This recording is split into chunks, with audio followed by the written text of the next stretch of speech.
Tim penggerak PKK Aceh bersama pemerintah Aceh menggelar rapat perencanaan ruang bermain ramah anak dalam rangka memenuhi hak anak Aceh agar hidup, tumbuh, berkembang, serta mampu berpartisipasi secara optimal dalam keseharian. Acara itu berlangsung di restoran Meligo Aceh, Selasa, 1 Maret 2022.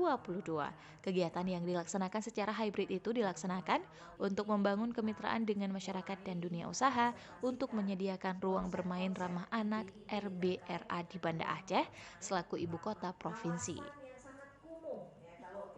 Ketua Tim Penggerak PKK Aceh di HRT mengatakan, salah satu pemenuhan hak anak adalah menyediakan ruang bermain ramah anak, yang mana indikator pembangunan dan pengembangan RBRA telah terstandarisasi dan juga terverifikasi dari Kementerian Pemberdayaan Perempuan dan Perlindungan Anak.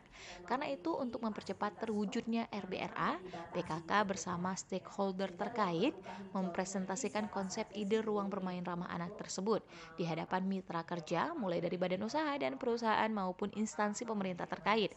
Rencananya, RBRA akan dibangun dengan konsep ruang publik terpadu ramah anak, seperti halnya yang dimiliki pemerintah DKI Jakarta.